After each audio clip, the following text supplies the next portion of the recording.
Hello Year 6, this is Lesson 4 on Thursday the 21st of January, and it is Lesson 4 of your 2-week writing journey where you are going to be writing a first person recount as a resident in the city of Pompeii. So today we are going to be looking at a Waggle. You will need your group's copy of the Waggle that was emailed to you yesterday. And now I'm going to talk to each of the groups, yellow, green and blue groups, individually and explain your task to you. Hello blue group. Today you're going to be identifying the gist of each paragraph, identifying key words and sentence structure, and explaining how their usage will have an effect on the reader who is reading the passage. So you should now have in front of you, get rid of this. Here we go. You should now have this in front of you. So you should all be very familiar with this because we have used this technique, this sort of structure to analyse a Waggle many times in the past. But just to remind you, you'll be looking for the gist. Now the gist is talking about what this particular section, this paragraph, is about. You're going to pick out some of the important points in it, possibly retell what's happening in that paragraph in your own words, and then link the key ideas together.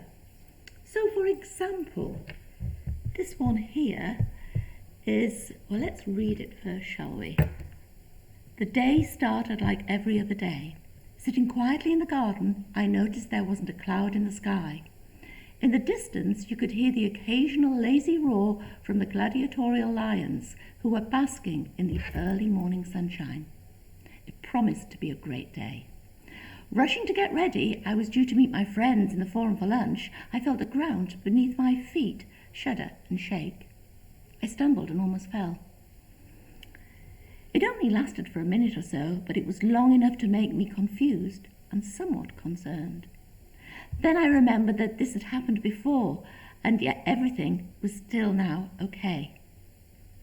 I didn't notice the small wisp of smoke rising from the top of Vesuvius. Nobody did. Walking through the market, I couldn't help but smile at my good fortune. Everything was all right in my world. Approaching the square, the local soothsayer was shouting at the top of his voice to leave the city now, that the volcano was about to erupt. Silly man, I thought to myself. Everyone knows that it's been dormant for years. Even so, a few people still stopped to listen to him, but then moved on, unperturbed by his warning. Okay, so that is my first paragraph that I have written. So let me see, the gist, putting it in my own words. So I'm always going to just remember, not keep referring back to that now. I want to write in my own words what it's about, so let me think about it. Okay. It's setting the scene. It's setting the scene for my reader. My reader knows exactly where I live. And it's starting to give some clues as to my lifestyle. It's creating a picture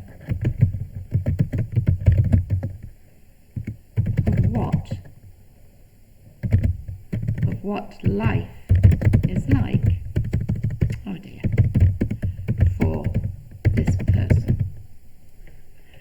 What I really like about it though is it's also hinting and foreshadowing about what could be happening, what could be coming.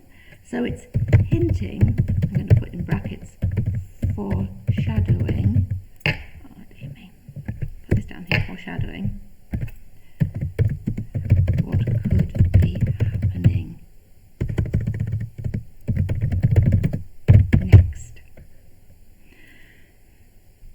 Now, I'm sure that you could write your own gist, but that is me starting, I haven't finished it, starting to just sum up to identify what this section is about.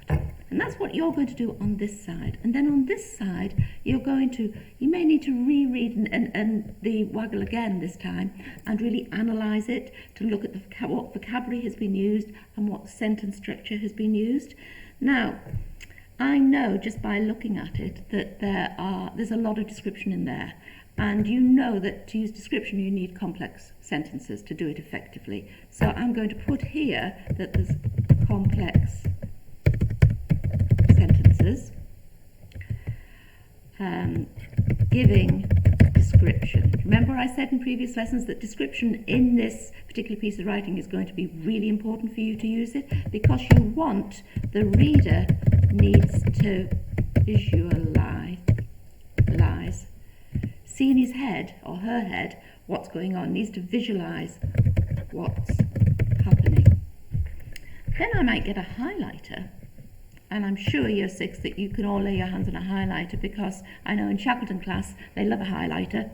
So I'm going to now start to think about, I'm going to look at my sentence starters and I'm going to get an idea of what's happening here. Oh, I like this one here, sitting quietly in the garden. Now I know that, and I'm reading through here, is there another one? Oh, in the distance, rushing to get ready. They're using right the way through. Now if it was me and I had more time, I'd be going through and highlighting all the sentence starters that are grouped together.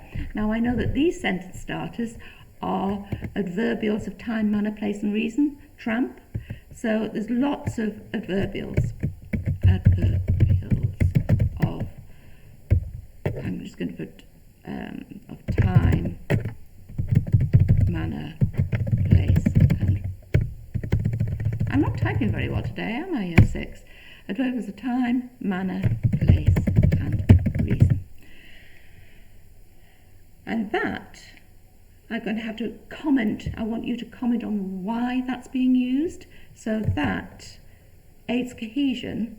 So this aids cohesion, makes my writing flow, and therefore helps the reader understand what's actually happening. That's me starting you off, Blue Group. So that is your task for today. Finally, year 6, when you're happy with your work, I want you to check your Waggle over. Is there anything else you could add to it? And then I want you to email it to your class teacher at the end of the day. So that is the end of lesson 4 for today.